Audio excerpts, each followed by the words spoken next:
Boracay, the perfect island getaway.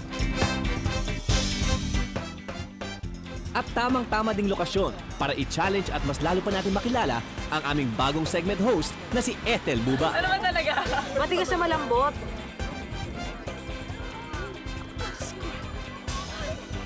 Bakit? At syempre, ang bago kong partner na si Femela Baranda.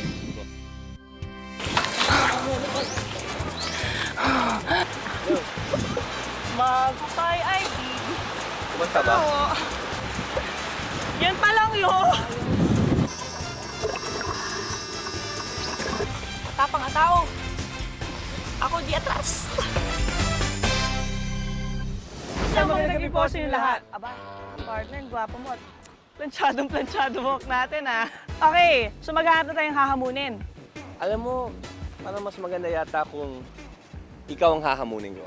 Ha, Pao! Ako na naman! Ano na naman papagawa mo sa akin, Pao? Kung ikaw ang host ng Extra Challenge, dapat kakayanin mo lahat ng hamon. Kaya. Teka, siguro kailangan mag-bihis ka muna. Ah, sige. Peace na ako? Bihis ka Ngayon na. Ngayon na. Yun na yun eh. Sige, kaya yan. Habang nagbibihis ang aking partner, kilalanin natin muli ang dalawang bagong mukha dito sa Extra Challenge, si Femela Baranda at Ethel Buba, isang supermodel at sexy comedian singer. Dalawang mukha na tiyak mapapamahal sa inyo. Femela Baranda, malamang ay pamilyar na kanyang mukha sa inyo. Bakit naman hindi?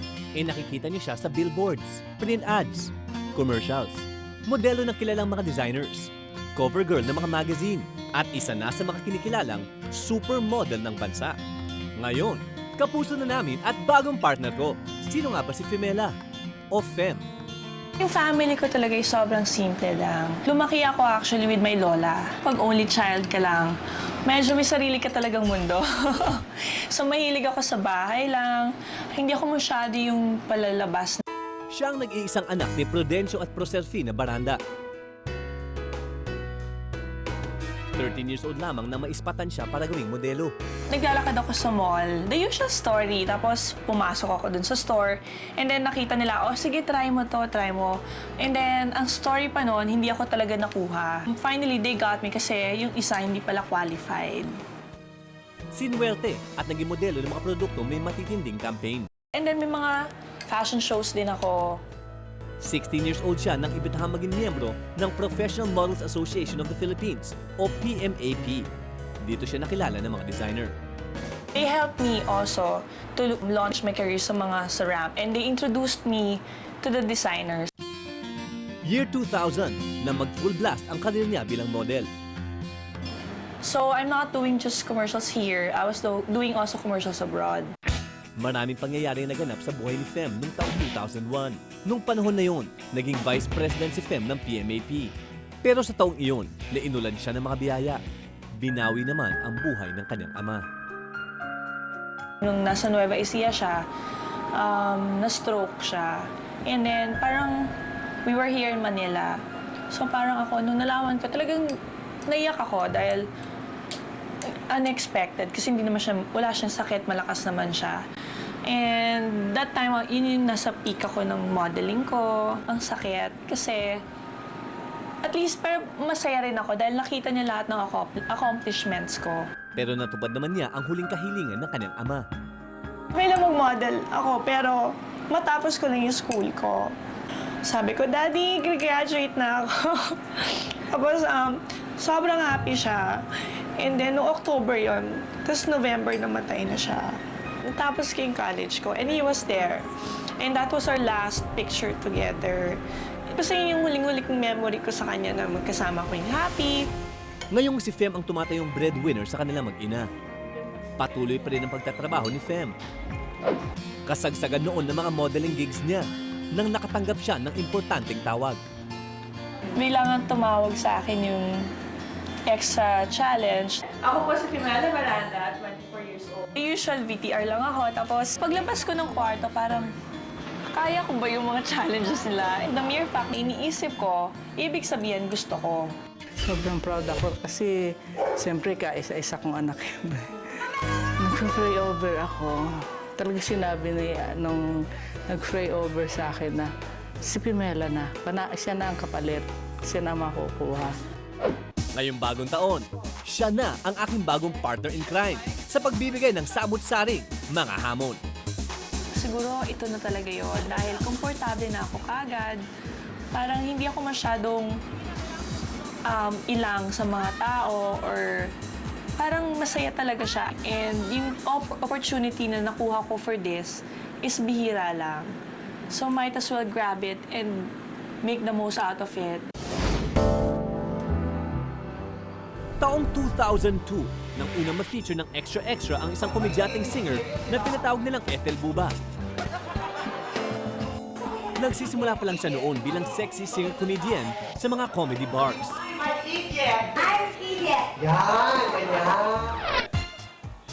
Makalipas ang isang taon, sumakit ang ating mga tiyan sa katatawa nang sumali siya bilang challenger sa Sexy in the City.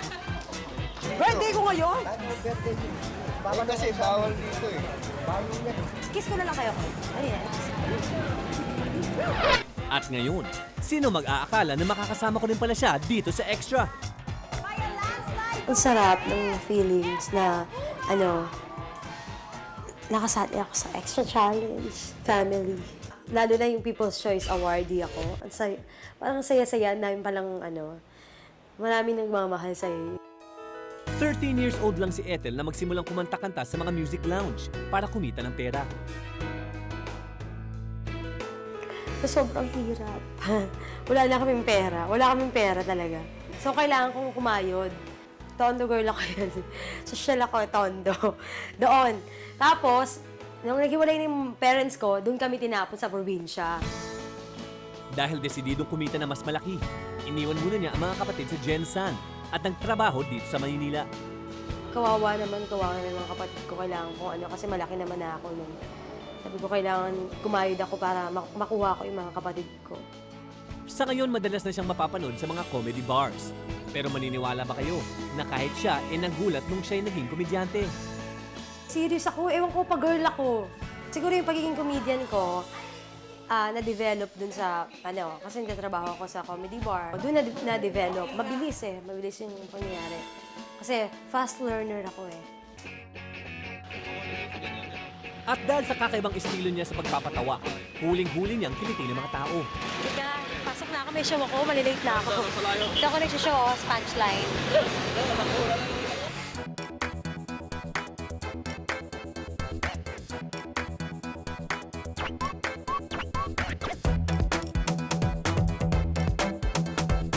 Sa dami ng laman ng mga bar na ito, hindi may pagkakaila na unti-unti na ngang sumisikat si Ethel.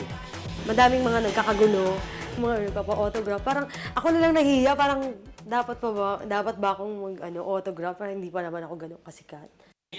Ibang klase talagang dating mo, Buba. Pero teka, bakit nga ba Buba ang tawag sa iyo? Kay Rufang May yun, di ba? Sabi nila, Ethel, alam mo, ikaw talaga yan eh. Sabi nila, ikaw yan eh. Sexy ka na. Minsan nga pag nagpe-perform yan, sinasabi, ba yan talaga sa Ethel? Hindi. Slide. Kung riot sa stage kapag nagsimula na siyang magpatawa, ganun din siya pagdating sa bahay, lalo na ngayon at kasama na niya ang mga kapatid niya.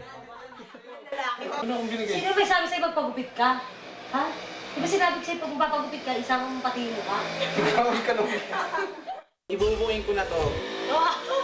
Kuripot to eh. Sobrang kuripot. Yung ultimo, alam mo, pag mamamalengke kami, kailangan talaga bibigyan ng resibo. Kung pwede nga lang tricycle driver, hindi mo pa ng resibo. Magkaroon na kami ng ating katulad niya. Best na para sa akin. Yan. Ako yan. Hindi lang halata. Babae ba ako dyan? Hello! Yung aking kwarto. Kulay orange siya. My favorite color. Ito ang kama. Ayan. Ang kabanda. Sa dami ng sexy bra tops na ginagamit ni Ethel sa kanyang mga shows, halos ito na lang ang laman ng kanyang cabinet. Binili ko to sa Japan. Punta ako doon. May picture doon na isang boutique na ang bumili pa lang ng ganito is si Mariah Carey. Tapos pangalawa akong bumili, ang mahal-mahal niya. Siguro sa pera natin is nasa 20,000 pesos.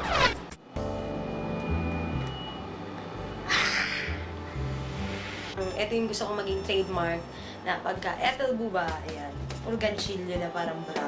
Na parang Mariah, di ba? Idol ko kasi yun eh. Sa dami ng mga challenges sa buhay na pinagdaanan mo, malayo na nga ang narating mo, Ethel. Ang sarap ng feelings. Kasi syempre, lahat ng pinagpaguran ko, ito na. Ito na siya, nakabila ko ng bahay, kotse.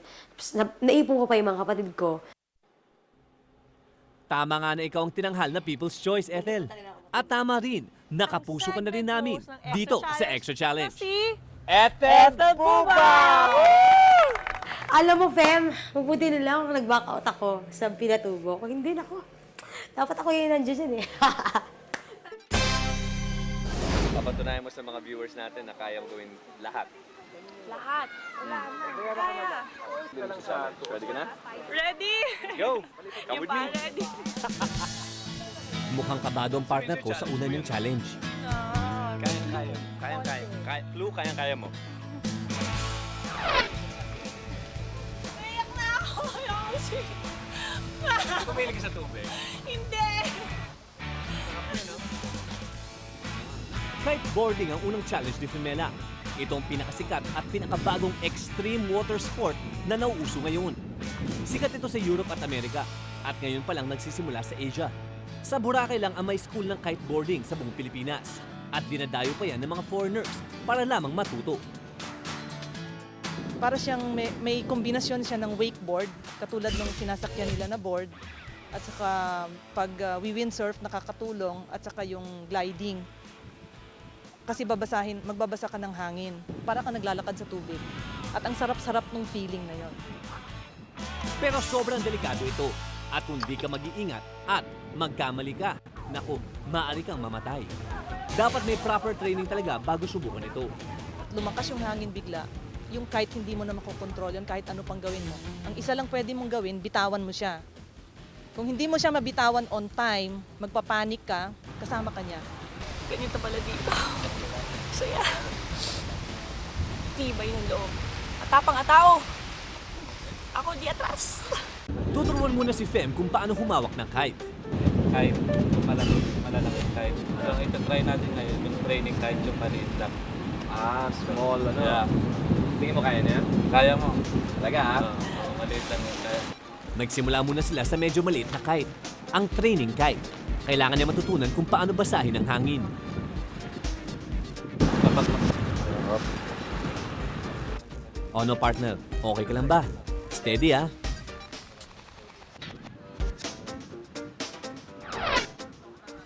Pinahawak din ng isa pang kite ang partner ko na mas maliit at mas madaling bumagsak kapag di ka marunong magpalipad.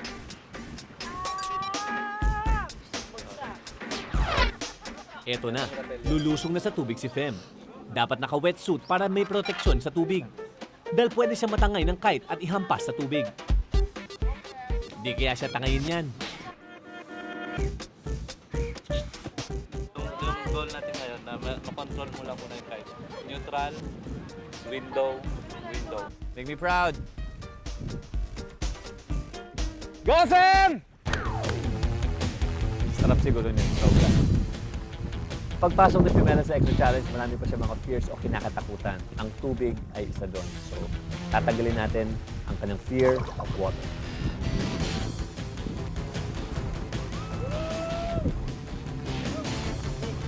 Sarap siguro niyan. Sobra. Ayun, ang lakas ng hatak ng kite. After ko malunok yung mga tubig, sumalpok-salpok sa waves, medyo nawala na yung takot ko sa tubig.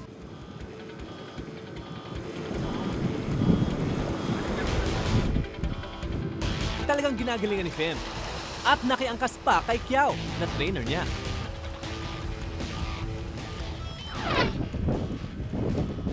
Fem, Yes. congratulations. Thank you. Sabi ng mga nakasaksi ng iyong kiteboarding, magaling ka daw. Magaling na. Magaling ka magbasa ng hangin at yun ang pa-importante. Medyo mahirap talaga i-control yung hangin kasi pag nag-dip ka, ang hirap bawiin. Dahil pwede ka matangay talaga. Medyo natangay na ako kanina. Masaya yung experience? Masaya, masarap. Para lumilipad. Fem? Next challenge. Since marami tayong mga foreigners dito, ang kailangan mong gawin, Ay, medyo. Okay. kailangan mong gawin, mag-invite ka ng 5 foreigners. Okay. Okay? Tapos dapat kumain sila ng tig-dadalawang balot.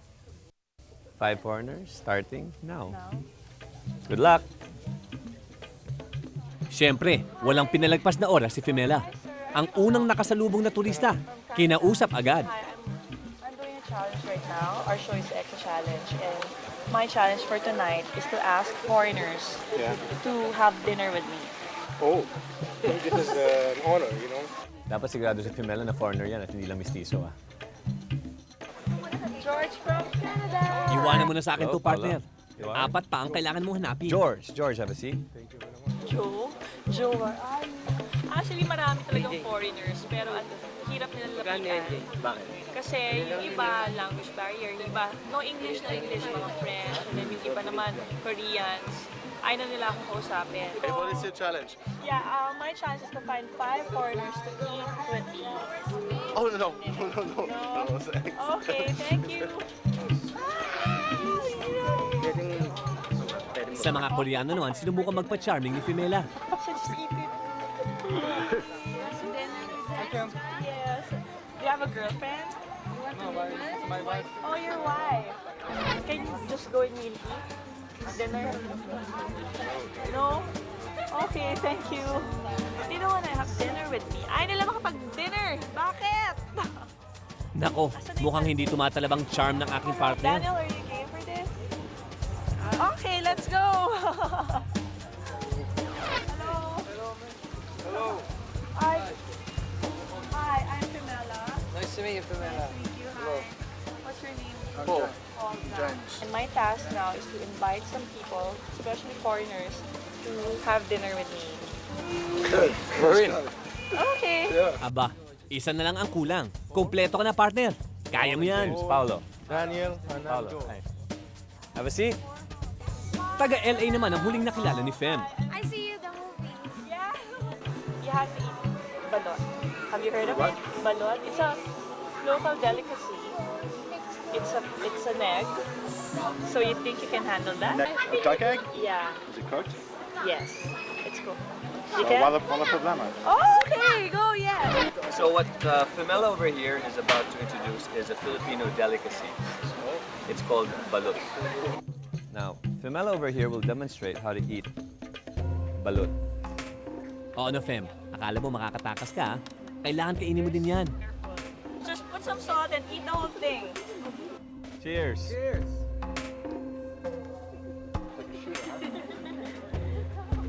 Okay. Woo! Go, guys! Is this what you call poluda? Yes. Also, is okay. Galing sa iba't ibang bansa ang mga foreigners na napili ni Fem. Pero tingnan nyo, halos iisa lang ang reaksyon nila nang matikman ang balot. She said that we'd be trying a delicacy from the Philippines. I've heard of it before, but I've never tasted it before. Actually ako, first time ko rin kainin yung mismong sisiyo. Medyo malutong yung beak niya.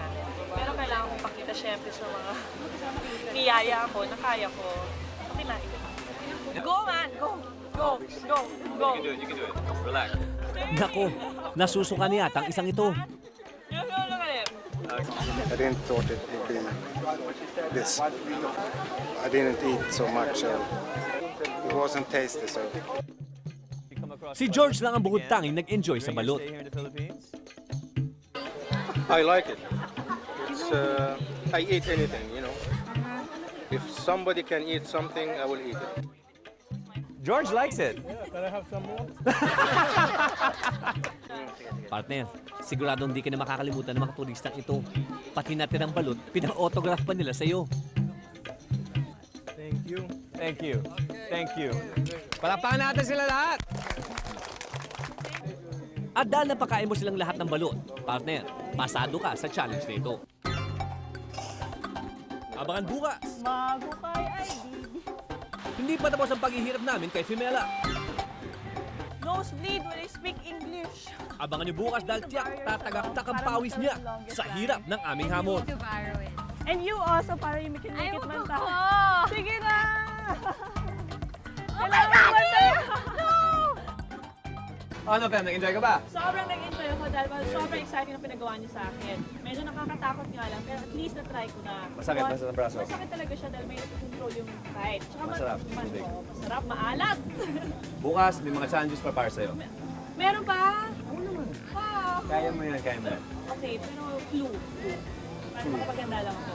Sige na po. Dito sa Extra Extra, kahit sino pwede maging bida. Kaya kung sa tingin nyo kaya nyo aming hamon, huwag nang palalabasin ang pagkakataon. Ako po si Paolo Bediones. Kaya tumutok lamang po sa programa kung nasa ng tunay na drama ng buhay.